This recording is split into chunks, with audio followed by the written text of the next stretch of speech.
শিক্ষার্থী বন্ধুরা, YouTube channel থেকে সুস্বাগত। আজকে আমরা যে বিষয় নিয়ে আলোচনা করতে যাচ্ছি সে হচ্ছে নবম শ্রেণীর 2024 কারিকুলামের তোমাদের 57 পৃষ্ঠার 6 নম্বর একটি ছক আছে, দেখবে সেখান থেকে একটি প্রশ্ন লিখেছে। তোমরা একটু দেখে নেবে তোমাদের বই থেকে। আমি তোমাকে একটু দেখাইনি। এই যে ছকটা দেয়া আছে, এখানে দুইটি ছক দেয়া আছে, 1 এবং 2। তাহলে ক নাম্বার প্রশ্নটিতে যে বলেছে, যেটা আমরা ক নাম্বার প্রশ্ন লিখেছি,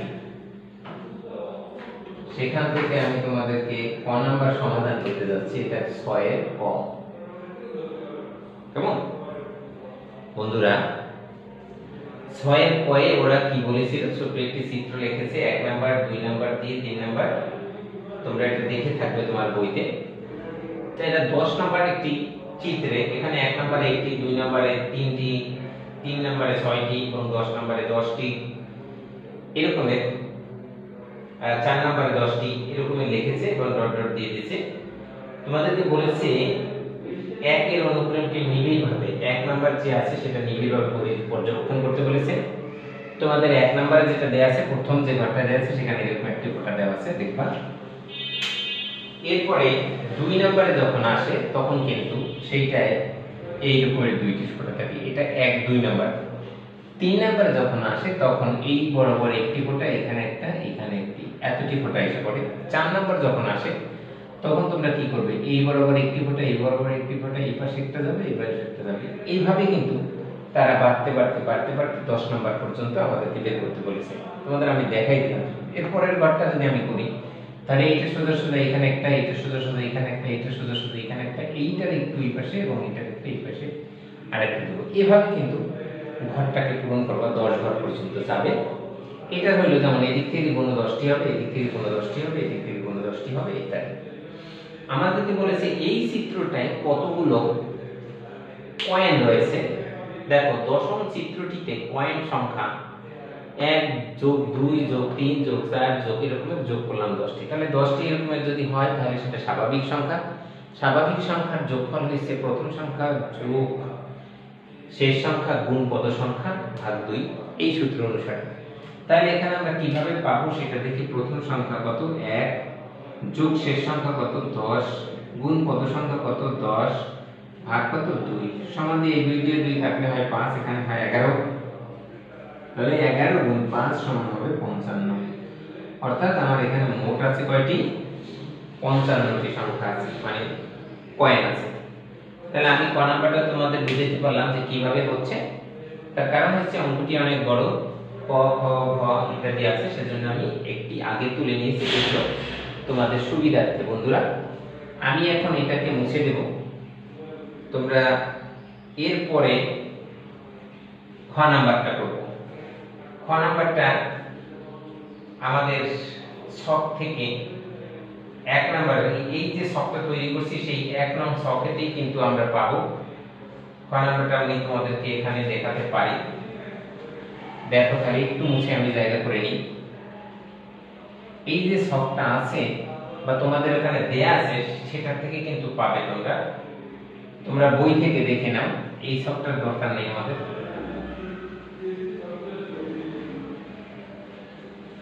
তাহলে তোমরা কি লিখবে, 6 এর খ নাম্বার লিখবে। খ খ লিখে তোমরা সমাধান করবে এরকমের। ছক 1 হতে, ছক 1 হতে চিত্র, খ 1 হতে চিত্র, প্রথম কয়েন সংখ্যা 1 নং এ, প্রথমে আর কি, এখানে নং না লিখতে হয়, 1 এ কয়েনের সংখ্যা কতটি ছিল, 1টি। 2 এ কয়েনের সংখ্যা কতটি ছিল, 1 যোগ 2 টি। অর্থাৎ এখানে কয়টা পাইছিলাম? 3টি। এখানে কয়টি? 1টি। 3 নম্বরে কয়েনের সংখ্যা 1 যোগ 2 যোগ 3 সমান পাইছি 6টি। 4 নম্বরে কয়েনের সংখ্যা 1 যোগ 2 যোগ 3 যোগ, এরপরে আবার পাইছিলাম কত? 4 সমান হয়েছে 10টি। এইভাবে আমরা পেয়ে গেলাম। এখন যদি n তম চিত্রে কয়েনের সংখ্যা, কয়েন এর সংখ্যা বা কয়েন সংখ্যা যা লেখো তোমরা হবে যেভাবে আমরা একটু আগে করছিলাম, প্রথম সংখ্যা n যদি হয় তাহলে প্রথম সংখ্যা কি 1 এখানে প্লাস n তম সংখ্যা মানে শেষ সংখ্যা গুণ পদ সংখ্যা মানে n সমান কি হয়?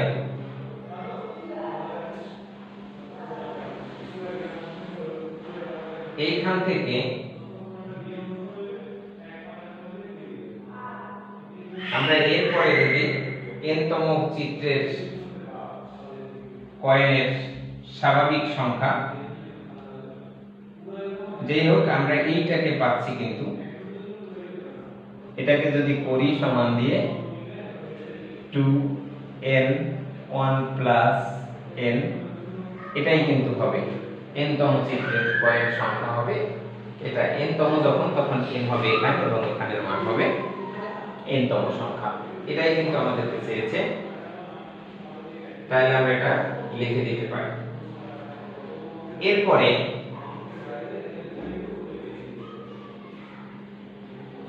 n তম সংখ্যার স্বাভাবিক সংখ্যার সমষ্টি, সংখ্যার এখানে স্বাভাবিক সংখ্যার সমষ্টি প্রশ্নটা চেয়েছিল কি? দুইটা জিনিস চেয়েছে। খ নম্বরে আলোকে n তম চিত্রের কয়েনের সংখ্যা নির্ণয় করো।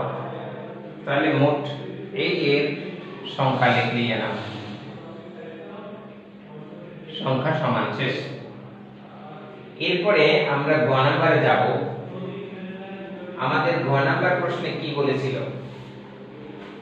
গ নাম্বার প্রশ্নটা ছিল শক নাম্বার 2 নিয়ে, বলা হয়েছে n সমান 5। যদি n সমান 5 হয় তাহলে আমরা এখন খ নাম্বারটা তোমাদের বুঝিয়েছি, এখন আমি এটা মুছে দেব। এরপর চিত্র যাব, অঙ্ক চলে গেলাম ঘ নাম্বারে। ঘতে কি বলেছে? n সমান 5 হলে ছক 2 এর, ছক সমান 2 এর দ্বিতীয় কলাম, কলামের সংখ্যাগুলো নির্ণয় করো। কলামের সংখ্যা গুলো হলো, তাহলে এইখানে আমরা দ্বিতীয় যে চিত্রটা আছে সেটা একটু দেখে নেব। এখানে কি বলছিল? n, এরকম একটা ঘর করেছে তোমরা দেখবা। এখানে লিখছিল সারির সংখ্যাগুলো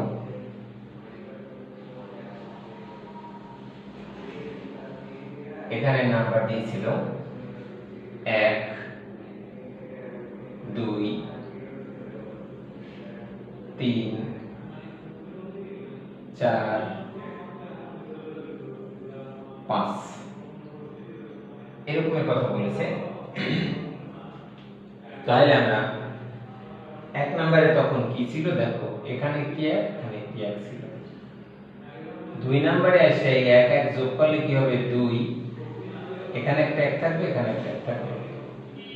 3 নম্বরে এসে এখানে দুইটা যোগ করলে হবে 3, এই দুইটা যোগ করলে হবে 3। আর এখানে একটা এক থাকবে, এখানে একটা এক থাকবে।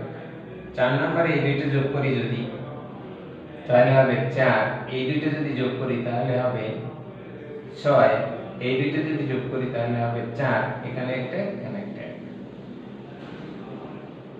5 নম্বরে যদি আসি তাহলে এই দুইটাকে যোগ করলে হবে 5, এই দুইটাকে যোগ করলে হবে 10, এই দুইটাকে যোগ করলে হবে 10, এই দুইটাকে যোগ করলে হবে 5, এখানে একটা এখানে একটা।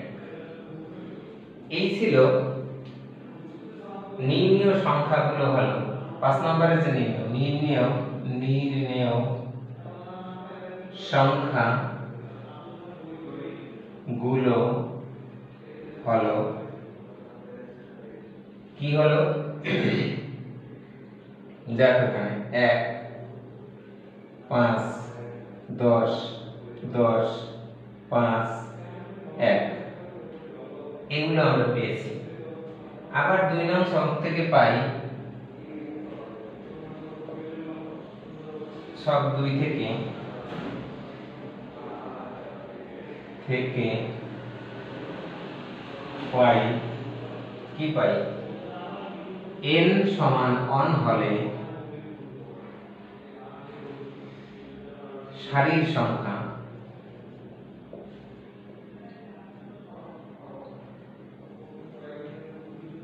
গুলোর সমষ্টি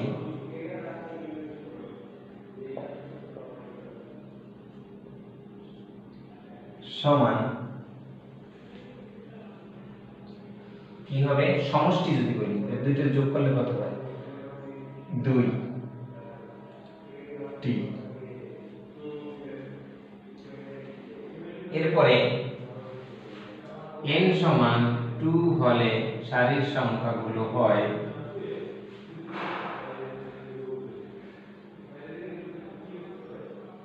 4 সমান 2 2 টি। অথবা এখানে টি লেখার দরকার নেই, অত তো বুঝতেই পারছি। n সমান 3 হলে সারির সংখ্যাগুলো হয়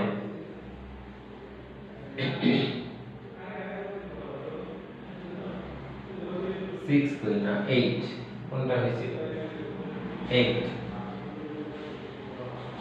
2 এর উপর 3। n সমান 4 হলে সারির সংখ্যাগুলো সমষ্টি হয় 2 4।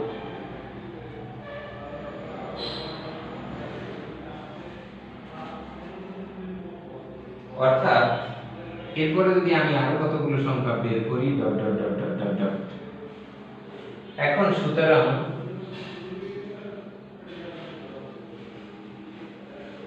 n তম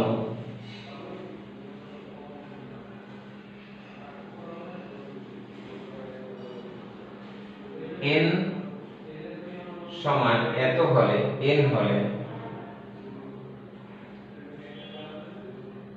হলে অর্থাৎ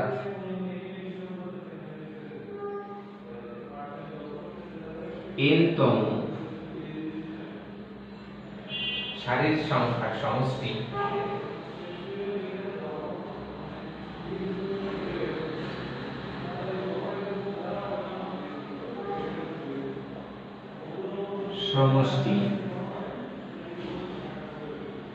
সমান হবে n n সমান হবে 2n, 2 এর উপরে n দিচ্ছি না 2n। এই বিষয়টা হবে এততম সারির, অর্থাৎ সমষ্টি এত সূত্রকে সমর্থন করে, এত সূত্রকে সমর্থন করে। কোন সূত্রটা, এই সূত্রটা সমর্থন করে। তোমরা গ নাম্বার আশা করি বুঝতে পেরেছো। এখন আমরা লাস্ট ঘ নাম্বারে চলে যাব। দেখি এবার ঘ নাম্বারটা কি বলেছিল। তোমরা এটা ক্লিয়ার বুঝতে পেরেছো আশা করি কিভাবে কিভাবে হয়েছে। এখন আমরা লাস্টের অঙ্কটি অর্থাৎ ঘ নাম্বারে চলে যাব। ঘ নাম্বার প্রশ্নটা ছিল প্রতিটি সারির সমষ্টি নিয়ে একটি ধারা তৈরি করে এবং ধারাটি প্রথম n তম পদের সমষ্টি এত হলে, মানে একটা সংখ্যা দিয়ে দিয়েছে, যদি সমষ্টি এত হয় তাহলে কিভাবে করা যাবে সেটাকে, এমন কথাটা বলেছে। তাহলে আমি তোমাদের একটু পরিষ্কার খাতাটা পরিষ্কার, বোর্ডটা পরিষ্কার করে নিই, তারপরে আবার তোমাদেরকে সেটা দেখাই দিই। ঘ নাম্বার লাস্টেরটা, এখানে তুমি 6 এর ঘ লিখবা, এরপরে লিখবা সব 2 হইতে রাশির সমষ্টিগুলো প্রাপ্ত ধারাটি হয় সব 2 এর রাশির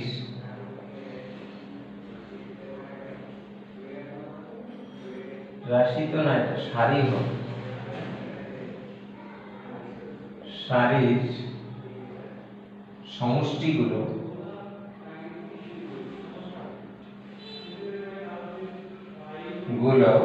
নিয়ে প্রাপ্ত ধারাটি সমান কি হয়। প্রথম ছিল 2, পরেরটায় আসে কিন্তু 4, পরেরটায় আসে 8, পরেরটায় আসে 16 ডট ডট, যাহা একটি গুণোত্তর ধারা, একটি গুণোত্তর ধারা। দেখো 2 কে যদি তুমি গুণ করো 4 হয়, 4 কে গুণ করো 8 হয়, 8 কে গুণ করো 16 হয়, তাহলে এটা কি পাইছি, একটি গুণোত্তর ধারা। ধারাটির প্রথম পদ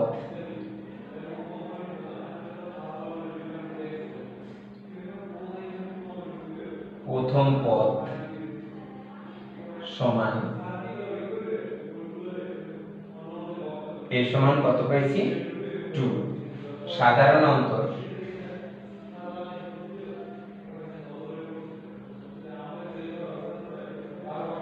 তোমরা নিচেও লিখতে পারবে, আমি বোর্ড তো তাই হয়তো জায়গা শর্ট হতে পারে।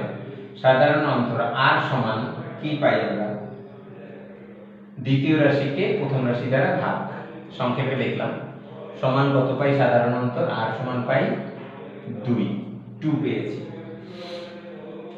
দেওয়া আছে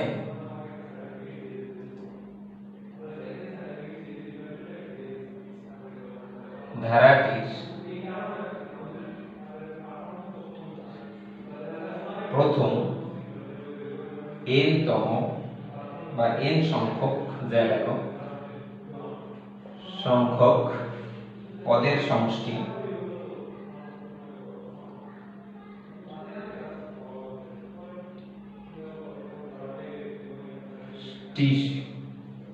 Sn সমান কত লেখা ছিল 2046 Sn সমান আমরা জানি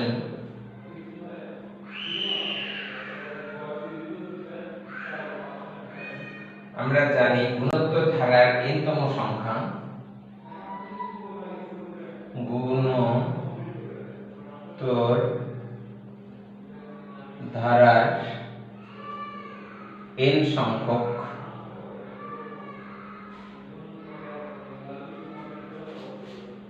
পদের সমষ্টি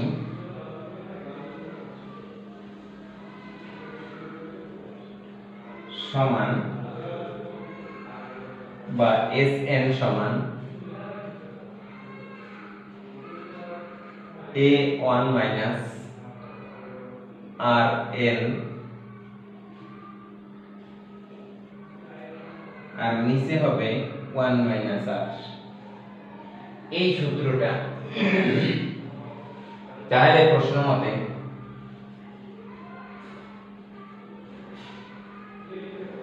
মতে a1 minus rn 1 minus r equal to 2046 বা দিয়ে তোমরা লিখবে এর মান 2, 1 মাইনাস আর এর মান 2, n এর মান n, 1 মাইনাস 2, 2046 বা মাইনাস, যদি এটাকে মাইনাস দিই তাহলে মাইনাস থাকে, তাহলে মাইনাস দিয়ে উপরটাকে যদি আমরা ভাগ করি সেই ক্ষেত্রে এই 2 আমরা কিন্তু এদিকে নিয়ে যাব, তাহলে থাকে কি 1 মাইনাস 2n সমান হয় এই 2, এই যে 2টা এখানে চলে আসলো 2046 বা এখানে এই মাইনাস দিয়ে এটাকে যদি গুণ করি তাহলে প্লাস হয়ে যাবে, তাহলে 2n মাইনাস 1 সমান এটাকে যদি এটা দিয়ে ভাগ করি তাহলে 1023 বা 2n ইকুয়াল টু এটা আছে এখানে মাইনাস পাশে যে প্লাস হয়ে যাবে 1024 বা 2n ইকুয়াল টু এইটাকে আবার আমরা সাজাতে পারি, সেটা হবে 2 10 বার যদি গুণ করো তাহলে এইটা হয়ে যাবে, বা 2 2 কাটা গেল, n সমান হয় 10। তাহলে n সমান আমরা n এর মানটি কত পাইলাম 10, অর্থাৎ আমরা যে সংখ্যাটা দিয়ে দিয়েছিল সেখান থেকে আমরা লিখতে পারি নির্ণেয় মান n এর মান সমান 10। বন্ধুরা, আশা করি তোমরা বুঝতে পেরেছো অঙ্কটি কিভাবে হবে। যদি বুঝতে পারো তাহলে অন্যদের বোঝার সুযোগ করে দেওয়ার জন্য লাইক কমেন্ট শেয়ার করবে এবং সাবস্ক্রাইব করতে ভুলবে না। তোমরা সুন্দরভাবে অধ্যয়ন করে সুন্দর একটি জীবন করো, এটাই আমার প্রত্যাশা। সবাই ভালো থাকো, গুড বাই।